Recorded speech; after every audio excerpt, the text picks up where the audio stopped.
What's up, you guys? It is Eric from the Anabolic Aliens. Today I'm here to bring you the top 5 exercises that are going to help you increase your deadlift. If you guys haven't already, make sure you're following us on Instagram at Anabolic Aliens. That way you can be the first to hear anytime we have updates such as new apparel, new programs coming out, stuff like that on our personal website, anabolicaliens.com. So make sure you head over to Instagram and throw us a follow, but let's get right into the video. First up on the list is the one-legged landmine deadlift. So the reason why we're using the landmine here instead of a traditional dumbbell, which it can also be performed, is the landmine allows you to have the exact same range of motion as a typical deadlift because we have the full-size bumper or the plate you're using on there as well with the barbell. So we're coming down to the exact stopping point that we would if we were using a traditional deadlift with both legs.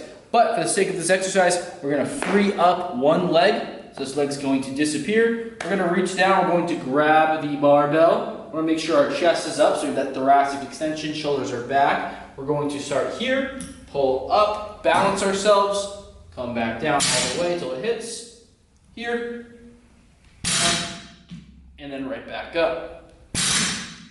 Now the reason why we're training with one leg on the deadlift is to really focus on that mind-muscle connection, working on that balance and stability through that leg. And obviously you want to make sure if you're doing it all on one leg, that we're also doing it on the other leg. That way we don't develop any muscular imbalances. So with the balance and stability aspect of this exercise, it is great for transitioning over to your regular deadlift.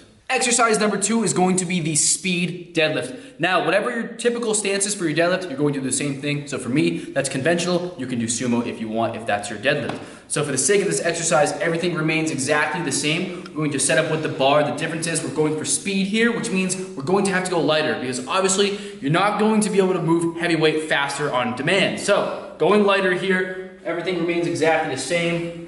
The deadlift, except we're going to be going for speed, speed of the rep and speed between reps. So we're gonna come right here, get tight, up, down. Now, you'll notice I'm aggressively pulling that weight. We're waking up that central nervous system. This is going to prepare us to lift heavier sets because our central nervous system is turned on. It's ready to go for those heavy sets. So you should do this when you warm up, but you can also do it as you're working sets in order to really make sure you're building that explosiveness out of the whole entire deadlift. That way you're improving the deadlift when you go to approach those heavier weights. That weight will also move faster. So make sure you include this type of training into your routine. Exercise number 3 is the pause deadlift. Now, with this pause deadlift, you can either do this conventional style, just like I'm going to show you here, or you can do the sumo style. So, we're going to show you the conventional style because that's the way that I deadlift. Now, with the pause deadlift, obviously what we're going to be doing is pausing. Now, we're not going to pause like a pause squat at the bottom because on a deadlift, we always pause on the bottom. But we're going to be pausing about halfway through the movement. So, this is what one looks like. We're going to sit up, exactly the same. We're going to be here, get nice and tight. Stay tight here, pull all the way up and through. Back down, a couple more, up, and right through. And we'll do one more. Here, tight, up, pull right through.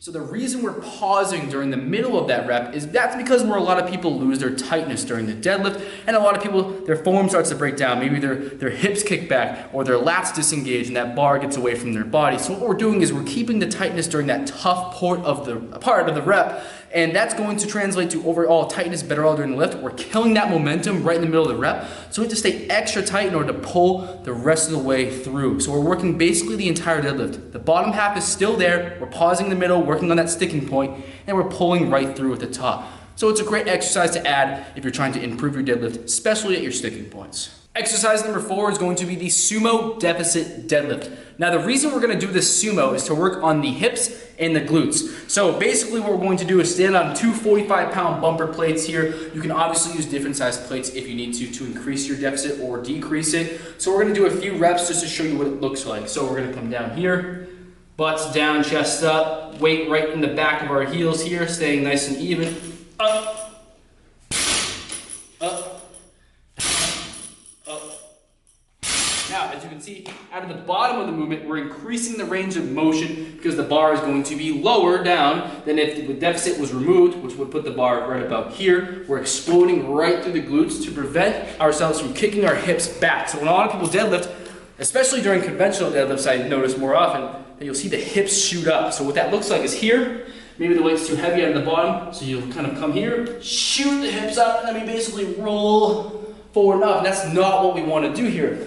what we want to do is build up that glute and hip strength, so when we do the deadlift, our butt's underneath us, we pull up nice and straight. So, if you want to keep that tightness out of the bottom, make sure you incorporate the deficit sumo deadlift into your routine to really work on your glutes, your hips. That way you can stay nice and tight through the rest of the pull. The fifth and final exercise is going to be the rack pull. Now we're going to set up the rack pull so it's just below the knee. So I'll show you guys what this typically looks like. So let me introduce you to my big meaty calves right here, and we're going to walk up. Again, the bar is just below the knee. Now let me hide those puppies from you guys so you never have to see those again. So we're going to go right into the rack pull here, coming down nice and tight, pulling right up, nice and tight, up, one more, up, and down.